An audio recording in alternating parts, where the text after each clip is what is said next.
आज कवडगे गावामध्ये परिवर्तन सामाजिक विकास संस्था या संस्थेला भेट देण्यासाठी आणि विशेषतः सभापती सचिनदादा यांच्या उपस्थितीमध्ये भेट व्हावी म्हणून विकास पाटलांना मी स्वतः त्यांना फोन करायला लावला आणि ही आज आपण त्यांची आणि आपली सर्वांची वेळ घेतली याबद्दल मनपूर्वक पहिल्यांदा सचिनदादा या बैठकीला गुरुने उपस्थित राहिले त्यामुळे मनपूर्वक मी त्यांचे आभार मानतो. आपल्याला माहिती आहे की गेले 25 वर्षांनी आता 30 वर्ष मला पूर्ण होतील या विभागाचा प्रतिनिधित्व या माझ्या मतदारसंघामध्ये काही तरुण एकत्र येत आहेत आणि सचिनदादांच्या नेतृत्वाखाली परिवर्तन ही सामाजिक संस्था काढतायत आणि अनेक वर्षे निरपेक्ष भावनेनं ते ज्याचा उल्लेख मधुकरराव गोष्टींनी केला ते काम करतायत ते जवळून पाहावं म्हणून मी इथं आलो आणि आज यासाठी उपस्थित असलेले रमेश भोसले, विकास पाटील, अहमद माने, के पाटील, धनाजी पाटील, संजय पाटील, प्रकाश पाटील, अशोक पाटील, रमेश डवरे, मारुती काळुडे, शरद धनके, जेवण पाटील, जयसिंग पाटील, BM पाटील, संदीप खोत, सुनील लोहार, प्रदीप देवडकर, मधुकर भोसले, अहमद पाटील, युवराज वेळीकट्टी, अरविंद किल्लेदार सर, मधुकर भोसले, बानगे, सोनेगडे, बेनिगडे, आंबेडकरी, शिवपुरी, गलगरी, हनुवाडा, शिवनेरी, तुपानी, बिशी, खतवाडा, कोलगे या सर्व गावातून इथे उपस्थित झालेले आणि परिवर्तनावर प्रेम करणारे सर्व आपण कार्यकर्ते आणि आता झालेले गोकुळजी संचालक सरदार चौगुले आणि मयूर आवळेकर आणि आपण सर्वजण योगी आणि मित्रांनो आताच खाबापा मधुकर भोसले यांनी या आपल्या परिवर्तन सामाजिक संस्थेचा स्थापना आणि गेल्या 15-20 वर्षातलं तरी काम सांगितलेलं आहे आणि अशा या कामामुळं माझ्यासारख्या समाजामध्ये काम करणारा कार्यकर्ता भारावून जाणं हे अपेक्षित आहे. कारण ज्या कामासाठी आपण सामाजिक आणि राजकीय जीवनामध्ये प्रवेश केला हे आमचा सर्वात महत्त्वाचा उद्देश हाच होता की समाजामधील अशा रूढी, अंधश्रद्धा, ज्ञान हे तर दूर झालंच पाहिजे.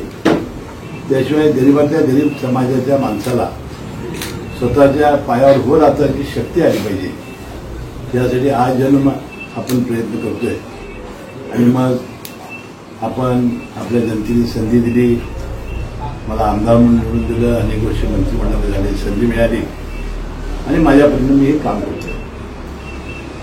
आता माझा जो उद्देश आहे आज आपल्या दादाला भेटायचा तो असा आहे की मी बालिगामध्ये त्यांनी कीर्तन महोत्सव केलेलं होतं आणि मी त्यावेळेला म्हणजे कागलला सुद्धा आपण रामजन्म सोहळ्याच्या निमित्ताने आपण कार्यक्रम केला, त्यावेळेला कीर्तन केलं आणि त्यानंतर असा कीर्तन हा महोत्सव हा माझ्या मतदारसंघामध्ये चांगल्या ठिकाणी व्हावा आणि त्याचं नियोजन त्यांनी करावं, एवढं आमंत्रण द्यावं, परिवर्तनाचं काम समजून घ्यावं आणि त्यांना हस्ते परहस्ते कशी मदत करता येईल, कसं सहकार्य करता येईल आणि ते करण्यासाठी आणि हे काम ह्याच्याही पेक्षा चांगलं त्यांनी करावं अशी शक्ती देण्याच्या उद्देशाने मी आलेलो आहे. माझा कुठलाही राजकीय दृष्टिकोन नाही. माझी तरी विधानसभा निवडणूक झाली आहे 5.5 वर्ष. पुढे काय होणार आहे ते परमेश्वराच्या हातात आहे, पांडुरंगाच्या हातात आहे, ते आपल्याला माहिती नाही. परंतु एक चांगल्या कार्यक्रमाला आपल्या मतदारसंघात असताना आपण थोडंसं याकडे दुर्लक्ष केलं की मनापासूनची लागलेली खंत दूर व्हावी आणि ह्या सगळ्या भावना आपल्याला व्यक्त कराव्यात. एका चांगल्या भावनेनं मी इथं आज आलेलो आहे.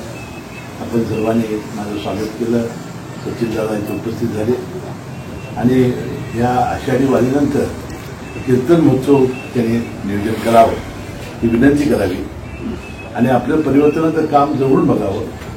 रवी भोसले, विकास पाटलांनी अनेक वेळा मला याचा संदर्भ दिलेला होता पण मला कधी हजर राहता या निमित्तानं हजर जाण्याची संधी मिळाली आणि यामधून त्याचा उल्लेख त्यांनी केला की जीवनामध्ये नैराश्य आलेली माणसं आत्महत्या करत आहेत. जीवन एवढं म्हणजे संपूर्ण ही काही सोपी गोष्ट नाही. यासाठी त्याला प्रेरणा देणं, जीवनामध्ये त्याने आपल्या आयुष्यामध्ये संघर्ष करण्यासाठी आपल्यावर अवलंबून असलेल्या मुलाबाळांच्यासाठी कसं काम करावं असा आदर्श घालणाऱ्या व्यक्तीचा सत्कार हा एक महत्त्वपूर्ण काम या परिवर्तन संघटनेने केलेला आहे. गुरुकुलसारखं शालेय विद्यार्थ्यांच्यावर संस्कार करण्यासाठी एक चांगलं काम इथं सुरू केलेलं आहे. या सगळ्या कामाबद्दल मी मनापासून त्यांचं कौतुक करतो, धन्यवाद देतो. कुठलीही राजकीय पार्श्वभूमी नसताना, कुणाचंही सहकार्य नसताना आपण सर्वांनी स्वतःच्या हिमतीनं ही संस्था उभी केली, चालवली आणि वाढवली. आणि मला वाटतं येणाऱ्या काळात की आता राज्यभरामध्ये प्रसिद्ध होईल अशा प्रकारचा आशावाद मी प्रकट करतो आणि आपली सर्वांची रजा घेतो. रामकृष्ण. साहेब, तुम्ही इथं आला याच्याबद्दल खूप आभार मानतो. खरं तर तुम्ही कोण आहे, किती मोठे हे मला अत्यंत चांगल्या पद्धतीने माहिती आहे. आणि मी जरी कीर्तनकार असलो तरी सत्तेची ताकद काय असते हे पण मला ठाऊक आहे. म्हणजे काय मी भाबडेपणानं या सगळ्या समाजाकडे याच्याकडे पाहतो असं काही नाही. मी सदानंद मोरे सरांचा एकमेव विद्यार्थी आहे. महाराष्ट्राचं राजकारण, समाजकारण, अर्थकारण, धर्मकारण हे खूप डिटेल्समध्ये फॅक्टसह माहिती असणारा मी माणूस आहे.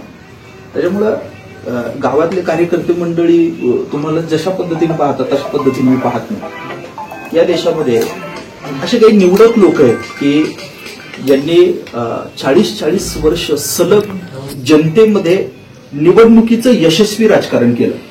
आणि त्याच्यामध्ये मला वाटतं की साहेबांचं नाव जे खूप वरचं. राजकारण हा काय माझा प्रांत नाही, पण तरी सुद्धा कागदमध्ये जेव्हा काम करत असतो तेव्हा आरोग्य या क्षेत्रामध्ये तुम्ही जे काम केले साहेब ते काम खूप महत्वाचं आहे. लोक जेव्हा थकतात मेंदूने, चौगुले साहेब, त्यावेळेस आशीर्वाद घ्यायला आमच्यासारख्यांकडे येतात, मात्र मदत मागायला मुश्रीफ साहेबांकडे जातात. ही गडबड अशी आहे की साहेब आशीर्वाद देत नाही आणि आम्ही मदत करू शकतो. मात्र आज हा योग चांगल्या पद्धतीने जुळून आला. आणि मी प्रामाणिक अंतर ठेवून सगळ्यांपासून राहतो. विकासदादा, याचं कारण असं आहे की शेकडो लोक माझ्या संपर्कात आहे आणि अनेक लोकांचं ऑफ द रेकॉर्ड आणि ऑन द रेकॉर्ड कॅरेक्टर पण साहेब मला माहिती आहे. मी आपलं घाबरून असतो, आपल्या साधुत्वाला डाग लागू नये याच्यासाठी आपण खूप अंतर ठेवून व्यवस्थित राहिलं पाहिजे. किरकोळ लोभांसाठी, एखाद्या जेवणासाठी कुणीतरी शाल नारळ घालेल, कीर्तनाला 2-5 हजार रुपये मिळतील, या भानगडीमध्ये आपण हे करता कामा नये ही माझी भूमिका सातत्यानं असते. अशा सगळ्या पार्श्वभूमीवर तुमचं काम आवडणं ही खूपच स्वाभाविक गोष्ट आहे. काम करणाऱ्या ज्या जगली जीवनाच्या क्षेत्रातला कोणताही मोठं काम करणाऱ्या माणसाला मोठं काम करणारे लोक आवडत असतात, याच्याविषयी शंका नाही. तुम्हाला भेटणं, तुमच्याशी बोलणं, असं वाटणं याच्यामध्ये काही गैर नाही. मात्र माझ्या या काही आचारसंहितेच्या मर्यादा होतात. मात्र आपण मला एकदा तिथे बोलवलं आणि आता आपण स्वतः आला, हे खरं तर तुम्ही खूप मन मोठं केलंय. म्हणजे मी सांगतो की माझं आता 36-37 वर्ष वय आणि तुमचं राजकारण त्याच्यापेक्षा जास्त आहे साहेब. म्हणजे तुम्ही माझ्या वडिलांच्या वयाचे. मी आपल्याला वयाच्या दृष्टीने विचार केला, अधिकाराच्या दृष्टीने विचार केला. मी आता जे काही आपण तुम्ही आदर करता हा माझा नाही, तो परंपरेचा आहे साहेब. ज्ञानेश्वर महाराज, तुकाराम महाराज, हे धोतर, टोपी आणि बुक्क्याचा हा आदर आहे. हा काही सचिन पवार नावाचा मी तुम्हाला खूप वंदन करतो. 2-3 थोड्याशा थेटपणे गोष्टी साहेबांच्या समोर बोलल्या पाहिजे. साहेब, की तुम्ही अखंड हरिनाम सप्ताहाचं नियोजन करण्याची जी भूमिका घेतली ही अत्यंत महत्वाची आहे, गरजेची आहे. त्याचं कारण असं आहे की महाराष्ट्राचा प्राण जर काय असेल तर ती वारकरी संत परंपरा आहे. आणि तुम्हाला असं वाटणं, हे बघा, आम्ही प्रयत्न करतो खूप सगळे, पण खूप सगळे प्रयत्न करत असताना 3 वर्ष झाले आम्ही चालवतो. कशातून चालतं हे? कीर्तन प्रवचनाच्या पैशातून चालतं. लोक एकत्र येऊन करतात. आम्ही 2 उत्सव इथं केले आणि 1 उत्सव भानग्याला केला. भानग्याची आमची सगळी मंडळी इथं. आम्ही सगळं हे करत असताना लोकसहभागातून करतो. दुसरी गोष्ट अशी आहे की लोक हाताळायचे असतील ना साहेब तर त्यांना देण्यासाठी काहीतरी पाहिजे. आमच्याकडे काहीच नाही, हाही मुद्दा आहे. अशा सगळ्या कालावधीमध्ये परत एक तर कोल्हापूरला उत्साह जास्त आहे परत याचा. अशा सगळ्या कालावधीमध्ये या पार्श्वभूमीवर आपण हे काम करत आलो. तुम्ही जेव्हा हे काम कराल तर हे संपूर्ण तालुकाभर, जिल्हाभर आणि राज्यभर जाईल. आम्ही हे करणं हे इथले 23-24 गावांपुरतं आहे साहेब. मात्र आपण जेव्हा अशा पद्धतीने कराल तर या कामाला गती मिळेल. मी तुमच्या या कामाच्या सोबत आहे हे मी आपल्याला सांगतो. आपण मला म्हणाला की तुम्ही नियोजन करा. पण आता 2-3 गोष्टी बोलल्या पाहिजे. ते असं आहे की राजकीय नेते मंडळी खूप चांगले असतात, मात्र उत्साही कार्यकर्ते गडबडी करून टाकतात. ते तुम्हाला तुम्ही मला तरी लक्षात आलं का? रामनवमीच्या कार्यक्रमात मला लक्षातच आलं, मी प्रमुख पाहुणा, मात्र मला फोटोला जवळच जाऊ द्यायला काही.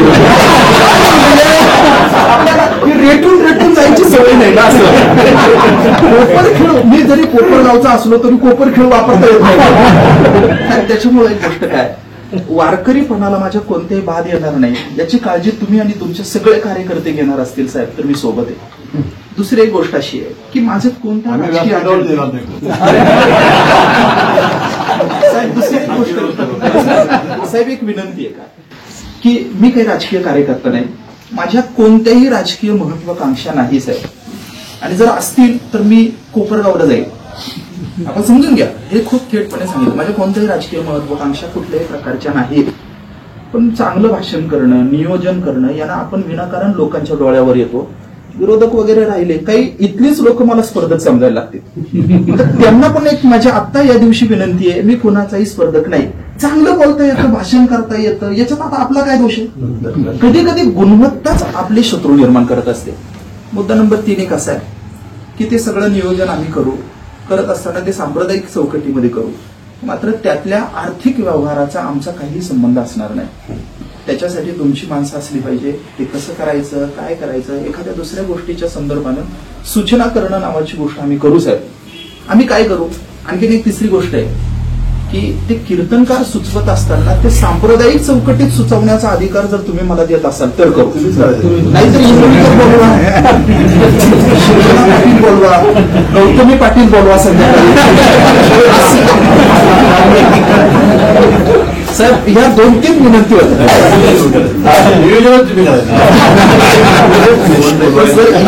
या सगळ्या गोष्टींची परवानगी तुमची आणि आपण काम करणारी मंडळी आहे. आपल्याला मला एक विनंती करायची, बोलू का मी तुम्हाला? मला असं म्हणायचं आहे की आपण 5 वर्ष हे सगळं करतो. वर्षभर तुम्ही सगळे ज्येष्ठ लोक आहे, हनुमंत दादा, आपण 8 दिवस आहे ना फक्त पांडुरंगाचं सेवक म्हणून काम करू. 8 दिवस आपण मुश्रीफ साहेबांचे सुद्धा कार्यकर्ते नाही. आपण का कुणाचे कार्यकर्ते? 8 दिवस फक्त विठोबाचे कार्यकर्ते. अशी भूमिका आपण सगळी मंडळी घेणार असो.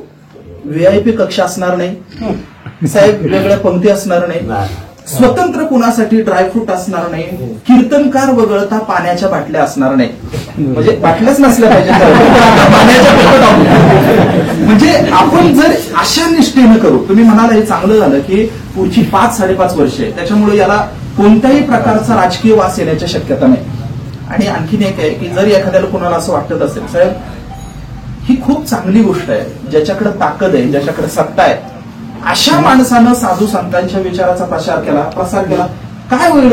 मी आता का सोबत आहे माहितीये? आता मी सांगतो तुम्हाला, आज सांगून टाकतो. भविष्यवाणी अशी आपल्या आजची की पहिल्या दिवशी कीर्तनाला कागदमध्ये कुठेही करा 30,000 लोक येणार साहेब. 30,000 लोक पहिल्या दिवशी येणार. आपण अशा पद्धतीने व्यवस्थित नियोजन करू. या 2-4 गोष्टी असतील. हे आमची लोक आहेत, बांधगेकर मंडळी आहेत, आमची परिवर्तनचा 40-50 जणांचा समूह आहे. आणि नियोजनाच्या बद्दल खूप नेमका आहे, खूप महत्वाचं आहे. आपण साहेब परत एकदा बसू, व्यवस्थित पद्धतीने हे नियोजन आपल्याला कसं करता येईल त्या पद्धतीने करू. तुम्हालाही परत व्यक्तिगत मला भेटायला यायला आवडेल साहेब. आणखीन एक विनंती, तुम्ही ज्येष्ठ आहे, आता इथून पुढे आहे ना तुम्ही मला बोलवलं पाहिजे, असं म्हटलं पाहिजे. काय आहे की आहे छोट्या आवड ना आपण वाढत गेले तुम्ही तुमच्याकडे खूप लोक असतात, खूप सगळ्या काय तुम्ही साहेब मला सांगा, दुसरीच भेट आहे ना. माझ्यासाठी ही खूप मोठी गोष्ट होती. या 1-2 गोष्टी होत्या आणि बाकी आपण आहोत सोबत. आपल्याला खूप चांगल्या पद्धतीने साहेब जसं म्हणतायत त्या पद्धतीने हा अखंड हरिनाम महोत्सव, त्याला काय नाव आपण काय नाव देऊयात, कसं करूयात, काय आपण आणि डेस्टिनेशन कागद नाही ठेवायचं,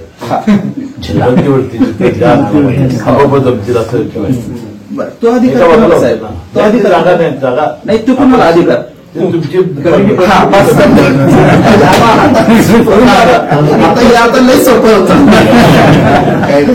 ते सगळं कागदाला होते. तिथं काय हरिभक्त जात नाहीत. आपण सगळी मंडळी, आता ही सगळी मंडळी आहे, आपण सगळी मंडळी एकत्र येऊन याबद्दल करू. मी पुन्हा एकदा साहेब आपल्याला मनापासून या सगळ्या कामाच्या निमित्तानं तुम्ही इथं आला त्याच्याबद्दल आभार मानतो. थोडंसं स्पष्टपणे मी बोललो याचं कारण पुढची संकट निर्माण होऊ नये म्हणून बोललो चौगुले साहेब. काय होतं की एखाद्याला वाटेल की अरे एवढा मोठा माणूस आला आणि यांनी बोलायला नकारात्मक सुरुवात केली, पण ते नाही. आपल्याला आपला उद्देश नाही, मी हा थोडीशी काळजी जपावं याच्यासाठी परंपरेचा विद्यार्थी म्हणून मी काही गोष्टी बोललो. मी पुन्हा एकदा साहेबांचे खूप मनापासून आभार मानतो. आपण सगळी जी मंडळी आला साहेबांच्या सोबत, आपल्या सगळ्यांचे खूप मनापासून मी आभार मानतो. साहेब तुम्ही आला, नवीन दादा तर काय कुटुंबातले सदस्य काजाद आहे, आपल्या सगळ्यांना खूप मनापासून वंदन करतो. परिवर्तन परिवाराची जेवढी सगळी मंडळी उपस्थित आहे त्यांनाही अभिवादन करतो. आणि आपण लवकरही या संदर्भानं कसं नियोजन करता येईल या दिशेनं साहेबांसोबत आपण पुढे आषाढीवारी झाल्यानंतर बसूया की खूप लोक बोलतो ना आषाढीवारी. नाही नियोजन आता थोडं माझं विधान राजकीय अर्थाने घ्या. हे जर आपल्याला करायचं असेल तर हे ऑगस्टच्या आत केलं पाहिजे, कारण नंतर स्थानिक स्वराज्य संस्थांचे जर काही विषय आले बरोबर तर मग ते डिसेंबर पर्यंत साहेब होणार नाही, म्हणजे या वर्षात होणार नाही. या वर्षात जर आपल्याला करायचं असेल तर आषाढवारी होणं आणि ऑगस्टचा पहिला आठवडा याच्या आतमध्ये काहीतरी करावं अशी माझी सूचना आहे साहेब. 100% आपण त्याबद्दल जागा शोधावी लागेल आणि आपल्याला आणि जागा शोधणं आणि तारखांच्या संदर्भाने तारखांच्या संदर्भाने एक अशी गोष्ट आहे की आपल्याला जर चांगले वक्ते हवे असतील तर त्यांच्या सोयीने 1-2 दिवस तारीख अलीकडे पलीकडे आपल्याला ती करावी लागते. म्हणजे तो एक थोडासा विचार आपण करू आणि जाऊयात पुढे. म्हणजे आता तरी मला ऑगस्टच्या पहिल्या आठवड्याच्या अगोदर आपण त्याच्याबद्दल काही करू मी शकतो. काय करतो, विकास आणि प्रवीणला तुमची वेळ गेल्यावर करतो आपण. कुठे बसायचं, पुण्यात मुंबईत कुठे सांगा, तुला कोकणला वगैरे इकडे येणं तर आम्ही काय मुंबईला असतो पुन्हा मुंबईत. मी विकास दादाशी बोलून घेतो. विकास दादाशी बोलतो. आता विकास आपल्याला एक नियोजन काय करायचं, तारीख कधी, एक जागा कुठली आणि ते कोणाकोणाला त्यांचे प्रवचनकार निमंत्रणकारांना ते त्यांनी ठरवून त्यांना निमंत्रण किती दिवसात सर करायचं? 3, 5, 7 मी आता काय करतो, मी थोडा अंदाज साहेबांशी परत एकदा बोलतो. 3-4 दिवस ठीक आहे. 3-4 दिवस चांगलं मोठा 3-4 दिवस. एक दिवशी काला, 5च्या दिवशी काला काले लोक सगळे येणार. 5च्या दिवशी हा काला